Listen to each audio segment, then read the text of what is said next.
Have you ever done a study on the red heifer? Where would you find this in the Bible? What is meant by the red heifer? Why does God require Israel to have a red heifer? How many red heifers have there been in Israeli history? And what significance does this red heifer study have to do with Bible prophecy? Is there a connection between the temple? Is there a similarity and a foreshadowing of when the Antichrist comes? Could we identify the red heifer with Jesus Christ? All of these questions we're going to answer and more as we join this study today on the subject of finding the red heifer for Israel. A Bible prophecy update. Thanks for joining. God bless. My name's Randal Reese, pastor of New Rocky Creek Baptist Church. And we're going to be asking two questions and answering those two questions today. But for the sake of information, did you know the Temple Institute, which I had the privilege of going just a few years ago, is located right there by the temple, the site, rather, should I say, of the temple. And it was established for the purpose of preparing the Jews for the rebuilding of the temple. I'll talk about that in a moment. But 5 red heifers were flown from the United States, a rancher in Texas, to the Temple Mount on September the 16th and landed at the Ben Gurion Airport. Now, while we were in Israel, they were already establishing a farm which is in the Negev desert, which would be south of Jerusalem, for the purpose of raising a red heifer. I'll just go ahead and tell you, Israel have had 9 in their history, and therefore they're looking for the 10th red heifer. I want to invite you to grab your Bibles as we study until that day. Ministries want to welcome you and tell you, please hit the subscribe button. And I believe this will be a tremendous study in regards to Bible prophecy, and so invite a friend. Thank you so many of you that tune in and pray for us. Now, as we get to this study, there are 2 questions. Number 1 is, what does this mean for Israel? And then number 2 is, what does this mean for the church? We'll be looking at several passages of Scripture, but primarily the book of Numbers, chapter 19. And so as we get into the book of Numbers, chapter 19, let's begin our origin of the red heifers. Remember now, the book of Genesis, you could describe it in the one word, election, or creation for that matter. Book of Exodus, redemption. The Lord delivers His people out of Egypt and leads them to a land. Book of Leviticus, purification. God has certain guidelines to keep His people pure and thus make them a nation unto Him. And then the book of Numbers would be direction. Here in the book of Numbers, chapter 19, the reason direction that is because of the wandering of Israel going into the promised land. But yet there's some missing element in the piece of the puzzle in regards to Israel right now. And we'll talk about more about that in a moment. And the Lord spake unto Moses unto Aaron, this is Numbers 19, verses 1 following. This is the ordinance of the law which the Lord had commanded, saying, speak unto the children of Israel, that they bring thee a red heifer. Notice, without spot. Certainly that's a foreshadowing of our Lord Jesus Christ, without spot, without blemish. I hope you've got a relationship with Him, because God so loved the world that He gave His only begotten Son, that whosoever believeth in Him should not perish, but have everlasting life. Yes, Jesus Christ was without spot. He never sinned. He lived a life that I couldn't live and you couldn't live. And so the red heifer, I think, is certainly an identification with our Lord Jesus. This was the criteria. A red heifer without spot, wherein there's no blemish, and upon which never came a yoke. And there's certain other characteristics that are necessary, like scars or even piercing their ears for tags or branding. They cannot have any blemish on this requirement. God said to Moses to tell Israel. And Eliezer, the priest, shall take of her blood. Notice the blood. The life of the flesh is in the blood. For this reason I put it upon the altar, to make atonement for your soul. It's the blood that makes atonement for the soul. The Lord had already established that in the book prior to the book of Numbers as to the forgiveness of sin, the Day of Atonement, Leviticus 16, Yom Kippur, where the priest, the high priest, would take the blood of a lamb. There were 2 goats One was slain, one was a scapegoat, and take the blood and sprinkle it upon the mercy seat in the holiest of holies once a year. But anyway, we'll follow that thought maybe later. But the blood, take this blood of a red heifer with his finger, sprinkle of her blood directly before the tabernacle of the congregation 7 times. Now, God's a God of specifics. And this whole book is called Numbers. Now, I don't get too hung up in numbers. I know there's a lot of people, there is a numerology study of that, and certainly is significant. But I try not to read into that too much at times. And one shall burn, notice burn the heifer in his sight. Her skin, her flesh, her blood, with her dung shall he burn. And the priest shall take the cedar wood, the hyssop, and the scarlet, and cast it in the midst of the burning of the heifer. All this God was requiring of his people. Why though? What was the purpose? What did this do? Why do they need it now? And what interesting facts are in relation to the present day. Let's go a little further in our study. I found this picture at the Temple Institute as we toured the Temple Institute, and here's a picture of this particular act that we just described. Notice the priest, he's got the hyssop in his hand, he's got a scarlet in his hand. Here's the red heifer. They're fixing to burn it on cedar wood. Now, what I didn't read in your text, but if you continue to read to verse number 17 of the text of Numbers 19, you'd find out it was necessary to have running water and then mix all of this after they burned the red heifer, the hyssop, the scarlet ribbon. Then they would take the ashes of this red heifer and mix it with running water, put it in a container. Why? For the purpose of the purification of the people of God. You'll notice the temple's in this direction. They burned the red heifer outside the gate. And many of the Jews today feel like they're unclean because of this purification, especially when they were instructed to wander the wilderness. You know, a lot of people died during that time, and you came in contact with a dead person or touched the body, you had to be purified. But in addition, the purpose of the red heifer will be for the sanctification/purification of the temple. That is the next temple that will be built. So here is a visual aid of this particular process. Now, here is the Temple Mount presently standing. Here's what we call the Dome of the Rock.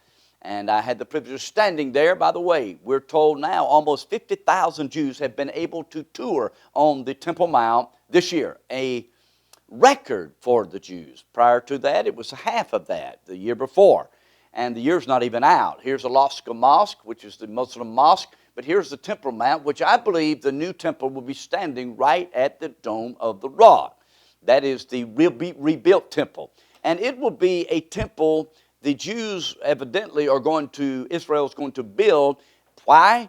I believe it's going to be fulfillment of Bible prophecy. The Antichrist will indeed confirm a covenant with the Jews, according to the book of Daniel chapter 9, verse 27. He'll confirm his covenant with many for 1 week. In the midst of the week, he shall cause the sacrifice and the oblation to cease, and the overspreading of the abomination, even the consummation, and that to be determined to be poured out upon the desolate.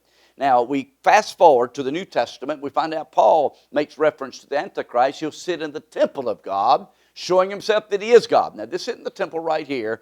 Rather, this is the Muslim Dome of the Rock that contains a lot of the artifacts. Supposedly, Muhammad's 3 hairs on his beard are up under this Dome of the Rock. I believe that will come down and the next temple will be built. But again, for the purification and the cleansing of the temple, the red heifer's ashes are needed.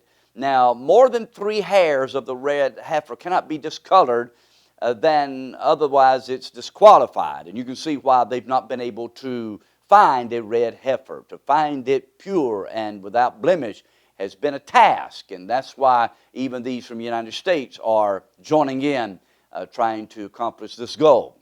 Anyway, here is the Temple Mount. So what does this mean for Israel? It means that they are presently looking for a red heifer. And then secondly, what does this mean for the church? Is there any correlation? Is there any connection for us, the church? Please do distinguish between the church and Israel. Notice the church. I personally got to thinking about this question, and I want to address this because I think this is a major piece of the puzzle when it comes to Bible prophecy. Why? Because once this red heifer is found, and by the way, the information I've received, these red heifers that were taken to the Temple Institute, one of the renowned scholars of the red heifer, Chaim Richmond, he has been studying this for a long time. I didn't see his name in the article, but I did see, I believe, where the ages of these young calves were not quite at the age of 2 years old, which would be another, I think, approximately 17 months, to see if they're going to qualify with any discoloration of the hair or etc. So, but in regards to the church, what does this mean? Once the red heifer is found, then I believe personally it could fast forward be catalyst to start the process of building/rebuilding the temple. And remember now, Israel has had first temple. First they were built the tabernacle that was a transitory place of worship where sinful man could meet holy God. And then God instructed, by the way, the place where Abraham offered Isaac, Genesis 22, the land of Moriah, is the exact place where Solomon built the temple. We find that in 2 Chronicles 3:1. And yet, because of the people's sin in 586 BC, the Babylonians destroyed the temple, only to have the returning Jews from Babylon and then later Medo-Persia under the king Cyrus, who did not know the Lord. The Lord stirred his heart. Aren't you glad that God's in control? Yes, he is. He allowed, that is, this king, 50,000 Jews to return to their homeland under the leadership of Joshua and Zerubbabel, and the preaching of Haggai the prophet. The book of Haggai describes this, as well as Zechariah, one being an older prophet and Zechariah being the younger. Anyway, so the temple was rebuilt, we call Zerubbabel and the Zechariah's description in the book of Zechariah of this wooden temple, not as massive as and elaborate as Solomon's, and yet it was refurbished, or you might say renovated, by Herod. He came along in the days of our Lord, and the New Testament took him 46 years to renovate this temple, Herod's temple, a massive temple to say the least, that housed about 250,000 people, so we're told. But it was too destroyed by the Roman army in 70 AD. Consequently, there's no temple standing at the moment, but there will be. And I want to tell you when there's going to be another temple built besides the Antichrist temple. It will be the temple during the Millennial Reign. Remember, I think this is all pointing to the late hour we're living. It's closer to the rapture than anyone can imagine, me included. I mean, it could happen in a moment. I call that the imminency. And I personally believe the rapture, the snatching away of the bride of Christ, the Lord will descend from heaven with a shout, the voice of the archangel, the trump of God. The dead in Christ shall rise first. Those of us that are alive and remain, caught up together with them in the clouds to meet the Lord in the air, and so shall we ever be with the Lord. That's 1 Thessalonians 4, 16 through 18. Comfort one of these words. And then Paul said it's in the twinkling of an eye. Jesus said, in my Father's house are many mansions. If it were not so, I would have told you. I go to prepare a place for you. And if I go and prepare a place for you, I will come again, receive you unto myself, that where I am, there you may be also. He's gone to the Father's house. The bridegroom coming back for the bride. The church is the bride of Christ. Now, don't confuse the second coming of Christ with the rapture of the church. The rapture is for the church. Blood-bought, blood-washed. Now, many Jews died before the Lord Jesus came and was crucified, buried, and rose from the grave. And yet they're looking for their king, Israel is. Why? Because they rejected their king when he first came. But he'll come back after 7 years of tribulation as the King of kings and the Lord of lords. You know what he's going to do? He's going to build his temple. Many believe, I believe that's to be the case of the book of Zechariah chapter 6.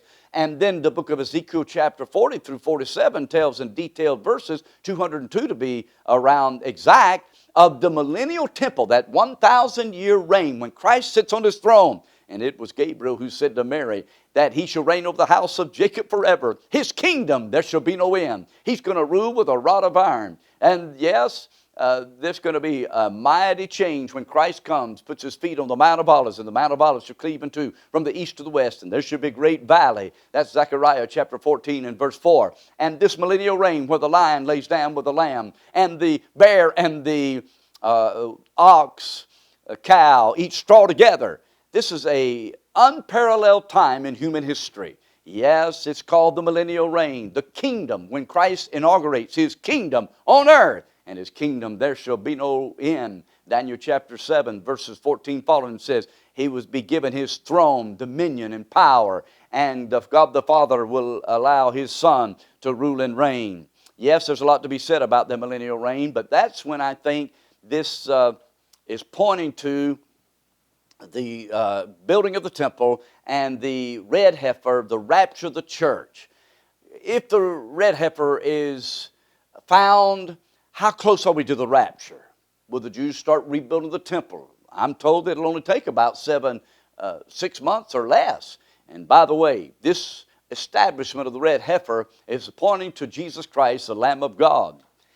The rapture could take place. I believe that. The Lord Jesus said in regards to the red heifer and His cleansing power of His blood, we have redemption through His blood, even the forgiveness of sin. Jesus died a death He didn't deserve. He paid a price that I couldn't pay. I'm so grateful to God. He's washed my sins away. Are you forgiven? Are you free? Do you have a relationship with the living God, not religion?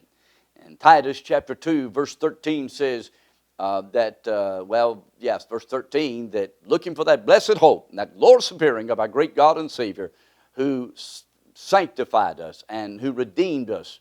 He said He would cleanse us with the washing of water of the Word and redeem us from all iniquity and purifying to Himself a peculiar people, zealous of good works. So the same with the red heifer ashes, Jesus Christ's blood purifies.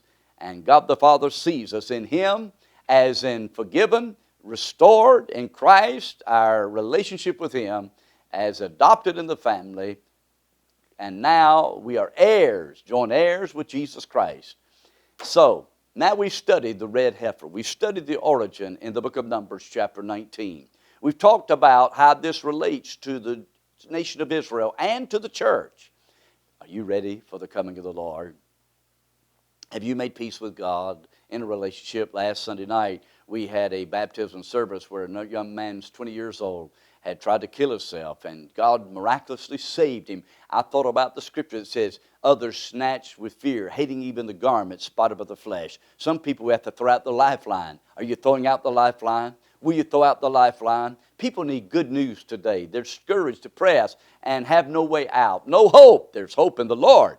I just got off the phone talking and praying with a dear lady who's been diagnosed with Parkinson's disease, and it looks like at least, and falling and just really going through a tough time.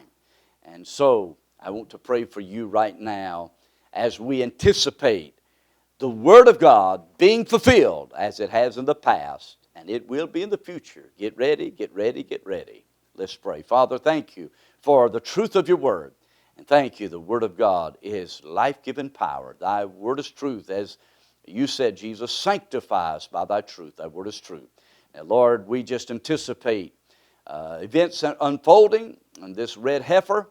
We just put it in your hands, knowing that you're in control and that you have our life in control. And we just trust you, Jesus. Give us grace to trust you more. I'm asking now for those listening, and those who don't have a relationship with you, thank you for the good news. And we pray for those that do, that God, you'll draw us nearer to you and help us to be sharing the great news with a bad news world. And we'll look forward to seeing you, Lord. We know one day you're coming in the clouds of heaven. We say, even so come, Lord Jesus. We love you. Praise you for your love. Bless now those listening and meet every need. We'll give you praise for it because you're worthy. In Jesus' name, amen. God bless you really good today. I mean that. Love you, appreciate you, and God be with you till we meet again.